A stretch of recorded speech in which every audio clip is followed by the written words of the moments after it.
Good afternoon, brothers and sisters. Welcome to Readings with Regina. And I'm sure you know that I am Regina. And this is still Black August. So we are still looking at political prisoners. All right. That's why this banner is constantly running. It is Black August. And I just want to remind folk that Black August actually comes out of the Black Panther Party for Self-Defense. I want to show you this addition to a revolutionary suicide. See Huey sitting in Huey's chair. Now, George Jackson, who was assassinated by the police, the guards within the prison system, really got Black August going because a lot of us recognize that there were some significant revolutionary events that took place in August. And the saga of George Jackson, who raised his little brother, Jonathan Jackson, while George was in prison, is just a story that you need to absolutely look into. Now, I'm going to not talk too much because I really want to get to the readings for today that include Afeni Shakur. Let me show you her book. Because Afeni, mother of Tupac. If you love Tupac, you got to get this book. You got to know what his mother taught him. So I want to honor Afeni. She's no longer on earth with us. So it's very important that we honor our sisters and brothers who were political prisoners. Now, Afeni was a part of the New York 21, where the state and the police tried to convict members of the Black Panther Party for self-defense in New York, because if they couldn't kill them, they certainly wanted them to be in lockdown. That's important for you to know. So this book, Afeni Shakur's book, is very important because it not only showcases her story, it gives the foundation for why people joined the Black Panther Party for self-defense, why people joined the Black Liberation Army, because we were serious about protecting, loving, and freeing our people. Because those of you listening to me right now, if you think America loves you, I think you need to think again. I think you need to look at all the wars that America is in right now. But I'm going to control myself because I really want to get to all of the readings. Now, this is Afeni Shakur, and she's being interviewed by the actress Jasmine Guy. So Jasmine Guy is asking her questions, and the last question she asked her is about her philosophy and where she got the stamina and the urge to join the Black Panther Party. And where does this philosophy come from, Afeni? This is Jasmine. Your mother, your grandmother, your father? Where does this sense of responsibility come from? Your teacher, your great-grandmother? I make her remember. Afeni, I have always been dutiful, duty-minded, duty-bound. I am a big fighter for making sure a little girl takes care of herself to the extent she can. I was that little girl, and I fully understand there was a bunch I couldn't do. But what I could do, I would do, based on what I knew to be true. James Cleveland says it best, you know when you know what you know, what you know. I think God always knows and gives you the ability to know. We don't all come here with the same assets, but we all have the ability to know. It is instinct. For me, it is not scientific. This ability we have. I know what I know what I know. I don't give a fuck what you say. I already know what's going to happen because God knows. That's what keeps me alive. That is what has helped me. And Jasmine, you don't want your daughter to lose her ability to know. She cannot lose her instinct because there lies her survival. Absolutely, Jasmine says. When all is said and done, it is the truth. This knowledge within me that you're talking about, that has always guided me. It is when I cannot hear that voice that I have been lost and conflicted. Afeni says, Shogun, have you read READ? Have you read Shogun? Jasmine says, no, I remember it was a mini-series with Richard Chamberlain. My daddy watched it. Afeni shakes her head. I know she wishes I would read more instead of watching TV. I want to emphasize that Afeni was a member of the Black Panther Party for self-defense. We read constantly. We weren't sitting around looking at TV. And I'm saying this to my listeners for today because many of you do that. Just watch TV, watch the mainstream news, lie to you. They give you the news from the perspective of the FBI and the CIA. So even Afeni knew that. We didn't just march around with guns, although we did. But we read, we had to learn history and about the country in which we were born as Black people. I'm going to read this again. Afeni shakes her head. I know she wishes I would read more. This is why I created Readings with Regina instead of watching TV. That book for me teaches the purest form of martial arts and how it relates to women, duty and honor, accepting your duty and finding honor in doing it. Now that's Afeni Shakur. That is Tupac's mom. Understand, Tupac too was a reader. He read a great deal. And Afeni was his mom. So it is important. This is, again, why I created this series, Reading with Regina, because I want my people to read more. Assata read. Assata is sitting in Cuba right now, praise due. Assata was a sister, a brilliant and courageous member of the Black Panther Party for self-defense. So the state wanted to kill her or keep her in lockdown. But her Black Panther comrades and BLA members, they put together a plan to get my sister out of jail. But this is her story. I'm going to show it to you again. You got to get this book. You must get this book. All right, here we go. This is Assata. On July 19th, 1973, while I was still at the Middlesex County Workhouse, I was brought to the U.S. District Court for the Eastern District of New York and Brooklyn, which has jurisdiction over all federal crimes committed in the counties of Brooklyn and Queens. I was taken there by federal writ to be arraigned on an indictment in which Andrew Jackson and I were accused of having robbed a bank in the county of Queens on August 23rd, 1971. While there were a lot of indictments against me all over New York State, I didn't even know about that summer. This is one I surely could not have missed because the bank surveillance photo taken of the woman holding up the bank with a gun was put on wanted posters that were pasted up in every subway station, posted in every bank and post office, and blown up in full-page newspaper advertisements.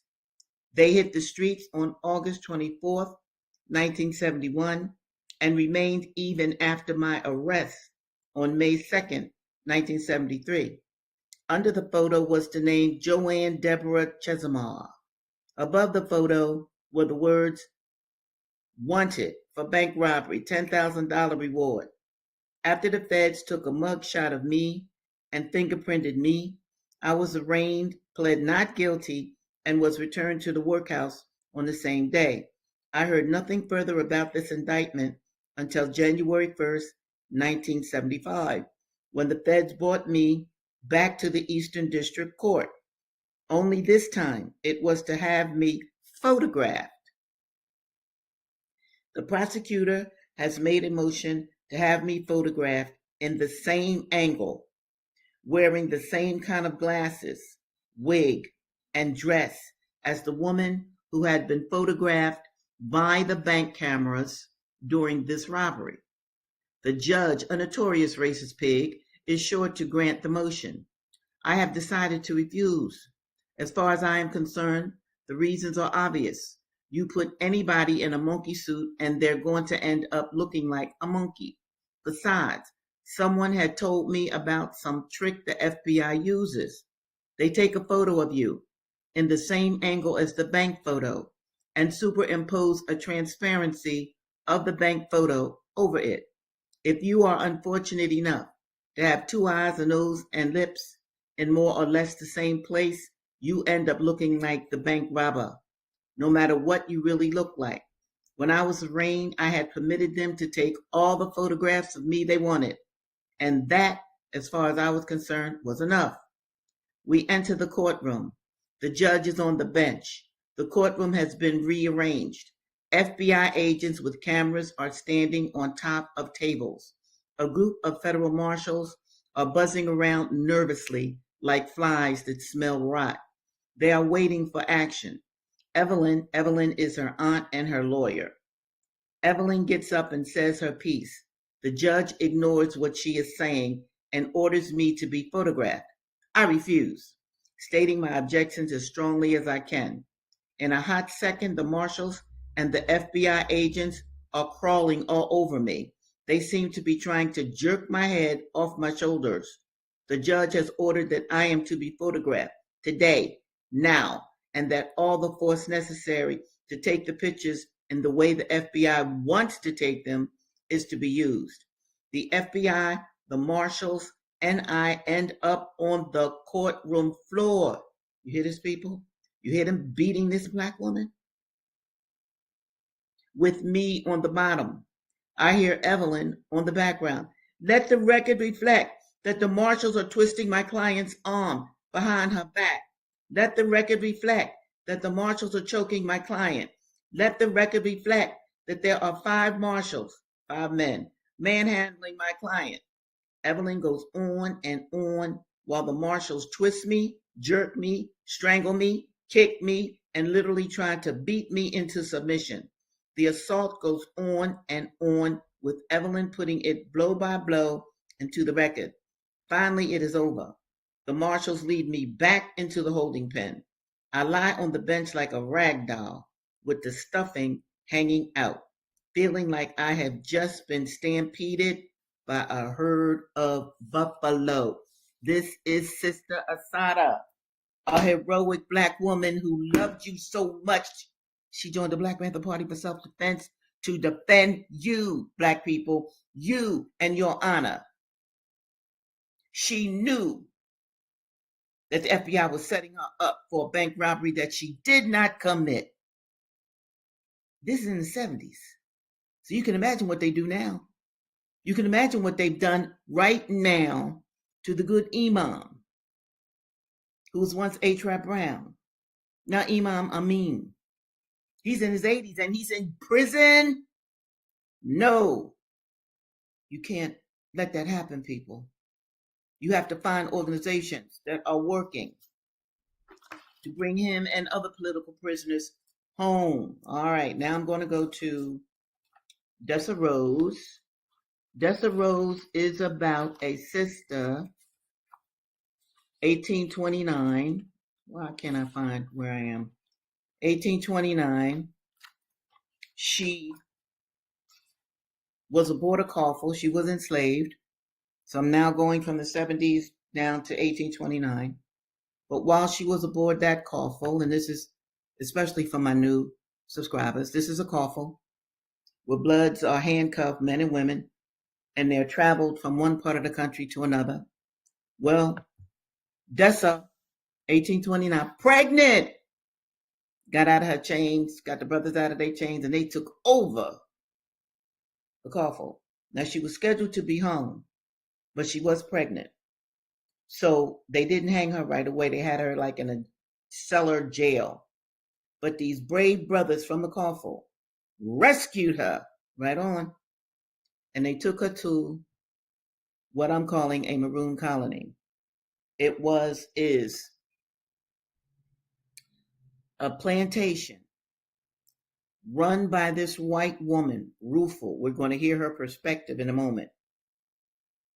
She's not necessarily an abolitionist, but her husband is not there.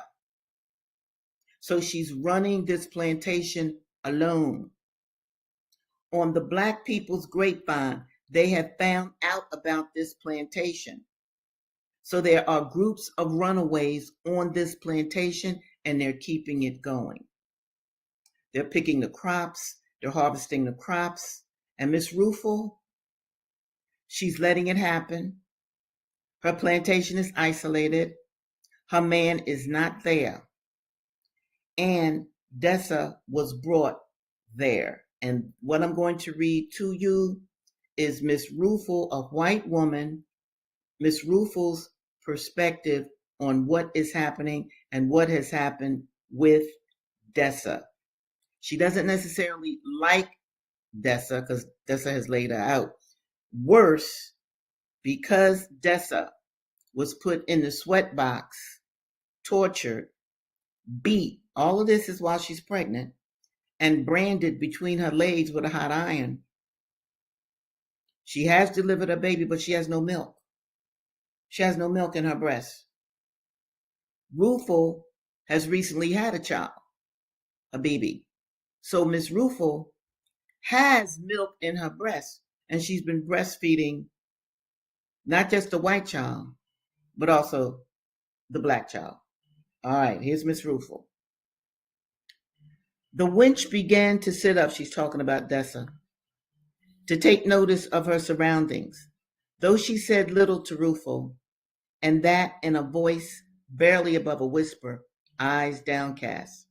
The darky's diffidence irked Rufel, and she was offended by the way the girl flinched from her when she reached for the baby, by the girl's surreptitious examination of the child when Rufel returned him after nursing, for all the world like she was going to find some fingers or toes missing. Rufel thought indignantly, exasperated. She told the wench, just 'cause one mistress misused you, don't mean all of us will. She did stop flinching at Rufel's approach, but it was plain to Rufel that the wench did not like having to let her nurse the baby, and she seemed incapable of even casual conversation with Rufel. Sometimes Rufel wanted to laugh. She had thought that devil woman, that's what the enslaved people called her because she was a leader, a soldier, a revolutionary for a people. She had thought that devil woman business no more than a joke. Other times, remembering the silly, passionate argument over Mammy, she knew the wench's reticence and timidity were feigned and was angry and bewildered by the deception. The wench talked freely enough with Ada and the other darkies who came to her.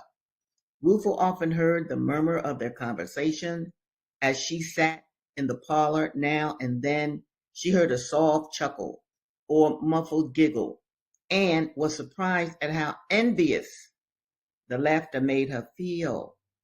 She watched the wench covertly when she was in the bedroom, wondering what she could have done to make the other darkies even laughingly call her devil woman. There had been only admiration in the big darkie's tone, that's Nathan, when he spoke of her. No hint of fear or amusement in his voice, though it would probably take more than this little pesky gal to frighten that darky, Rufel thought, recalling the breadth of his shoulders and the hard, muscled arms. Rufel sensed somewhere in the general outline of the wench's tale a deeper story, and one not entirely unrelated to her concern for Mammy, though she could not just say how. See, what is happening with Rufel? Once again, her husband is not there. She has not seen him in a while. Rufel is a white woman, a young white woman, alone in a remote plantation. And she has all these black people around her that she doesn't necessarily know, but they're doing the work of keeping the plantation going, picking the crops, harvesting the crops, getting them to market. So she's not going to tell them to leave, but she herself, remember now, she's a white woman. And she's expressing the attitude, the cultural attitude of white people, particularly women, at that time during the 19th century. So that is Miss Rueful. All right. Now I'm going to go to another book, Incidents in the Life of a Slave Girl by Harriet Jacobs. She's also called Linda Brent in the book. Now let me even share this with you. This book was written in the 19th century. This is a true story, okay? The title that I have, it says Incidents in the Life of a Slave Girl, written by herself. That's very important. Written by herself. That's the way that they titled Frederick Douglass's book too. The Narrative of Frederick Douglass, written by himself. Now, let me tell you why they would say that. Because black people were not to learn how to read. In fact, black legalese, legal language, said that black people were too stupid to know how to read. In fact, Thomas Jefferson himself, when Phyllis Wheatley in 1773 wrote a book of poems, he said, oh no, a darky didn't write those poems. Oh no. She probably copied them from somebody white. That's what Thomas Jefferson said about the sister who wrote the first book, Enslaved in America. So white people literally, many, if not most, believed that black people were too stupid to know how to read and write. But what is so deep, they made it illegal for black people to learn how to read and write. So you see the contradiction here. All right. Now I am going to read from Linda Brent. And let me just give you a little bit of information about dear Linda. Linda has been groomed since she was 14 by a man about 45 years old. He's a master, and he's even married. Lord have mercy. Yes, pedophilia all throughout the enslavement period. She's 16 now, and she's getting grief not only from the master who, boom, boom, but also the mistress, the master's wife. They all live in the same house. And the mistress, the white mistress, knows what her husband is doing, Dr. Flint. So this is Linda Brent speaking. She's speaking out to the reader of the book. I love that. She actually says, reader, I draw no imaginary pictures of Southern homes. I am telling you the plain truth. Yet when victims make their escape from this wild beast of slavery, Northerners consent to act the part of bloodhounds and hunt the poor fugitive back into his den, full of dead men's bones and all uncleanness. See, she's talking about the sex that's going on during slavery, but in the 19th century, they were much more modest. They couldn't outwardly say the filth that was going on that, we can pretty much say today, okay? Nay more, they are not only willing, but proud to give their daughters in marriage to slaveholders. And these are the Northerners now. The poor girls have romantic notions of a sunny clime and of the flowering vines that all the year round shade a happy home. To what disappointments are they destined? The young wife soon learns that the husband in whose hands she had placed her happiness pays no regard to his marriage vows. Children of every shade of complexion play with their own fair babies, and too well she knows that they are born unto him of his own household. Jealousy and hatred enter the flowery home. and it is ravaged of its loveliness. Southern women often marry a man knowing that he is the father of many little slaves. See, it was cultural. They do not trouble themselves about it. They regard such children as property, as marketable, as the pigs on the plantation. And it is seldom that they do not make them aware of this by passing them on to the slave traders' hands as soon as possible, and thus getting them out of their sight. I am glad to say, though, there are some honorable exceptions. I have myself known 2 Southern wives who exhorted their husbands to free those slaves towards whom they stood in a parental relation, and their request was granted. These husbands blushed before the superior nobleness of their wives' nature, though they had only counseled them to do that which it was their duty to do. It commanded their respect and rendered their conduct more exemplary. Concealment was at an end, and confidence took the place of distrust. Though this bad institution deadens the moral sense, yeah, slavery, how could you be moral if you're white? How could you be moral even if you're black? Okay? White men had all the free sex that they wanted. White men had all the women that they wanted. Dr. Flint, who owns Linda, who wrote this book, had 11 slave children. This book is not a novel. This book is true. And I'll tell you why in a minute. I have heard Southern ladies say of Mr. Such and Such, he not only thinks it no disgrace to be the father of those little niggas, but he is not ashamed to call himself their master. Boom! Some enslavers had their enslaved children work for them for free and treated them as slaves, yet they were the master's children.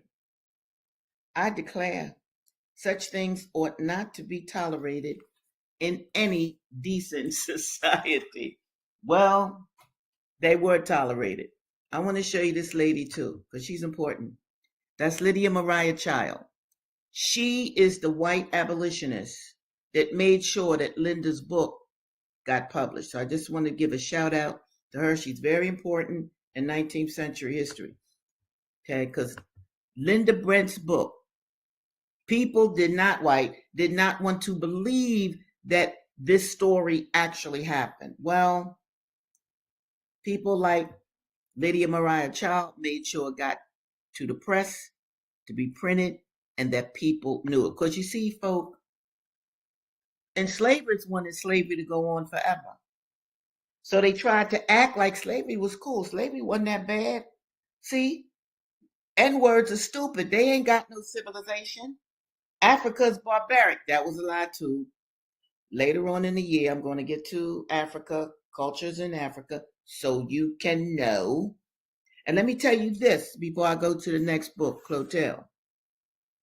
In Africa, in certain ethnic African groups, if you committed a crime against the group, they didn't have a jail for you. No. Everybody in the town would circle you and tell you all the good things that you've ever done while in the group. That was your punishment. That was to make you remember that you were a child of God. They didn't put you in a cage. They didn't give you nasty food. They didn't give you dirty blankets like they did Assata. No, they didn't do that at all. Okay, I'm going to try to real quickly get to a little bit of Clotel because I do like to stop and at the half hour mark. Well, you know what? No, I won't do that. I won't rush through Clotel. I'm just going to say this. I will say this especially for my new subscribers. Bless your hearts. Love you. When you read and or are read to, it does something marvelous to the brain. Now, this is science now. There are synapses within the brain that connect that had been separated before. When synapses within the brain connect, you become smarter. You understand that? You understand that? When you look at TV and or a movie, that is a passive action. You are looking at somebody else's creativity. And that somebody else might not be a friend to you. Okay? But it's a passive act. You're just taking in information. When you read or are read to, you have to listen, and your brain has to make certain connections so that you can keep up with the story. This is why I read to you. Another reason, I want my people to be smarter. I want my people to be more like Black Panthers. All right? We were in shape. We were soldiers. We exercised. We did not look at TV often. I'm not saying you shouldn't look at TV. I'm not saying you shouldn't look at a movie. But that shouldn't be the bulk of your entertainment. You should have a library in your house. I don't care how big or small it is. You should be reading to your children. I don't care how old they are. They're 18, like, read to them. Have them read back to you. Because I want my people to be smarter. And I have seen how social media has made my people, and all people, a little dumber. I don't know how else to say it. All right? And I want you to walk with this too. Black Studies comes out of Black Panther Party for self-defense. We have Black Studies in colleges and universities now because of the Black Panther Party for self-defense. Bunchy Carter, Jerome Huggins. I'll get more into that at another episode. Well, my beloved brothers and sisters, blessing, yes indeed. Oh, Jason, thank you, my love. Thank you. Look here. Only we can fix each other. Much respect to you, Jason. Much. Okay? Don't be looking for other people to fix Black problems. And I'm also even talking about these job politicians that have been traitors to our race. And I say this in the spirit of having been part of a movement, the Black Panther Party for self-defense, that even made Black elected officials possible. All right, brothers and sisters, I'm going to sign off now. And I want you to remember that I pray for you every day and every night. Yes, like Assata Shakur, like Afeni Shakur, I believe in the power that sent us here. So I pull on it. And I know miracles can happen. So I'm signing off. I look forward to seeing you next Tuesday with whole new episodes from the books that I'm reading to you. Love you dearly. Bye now.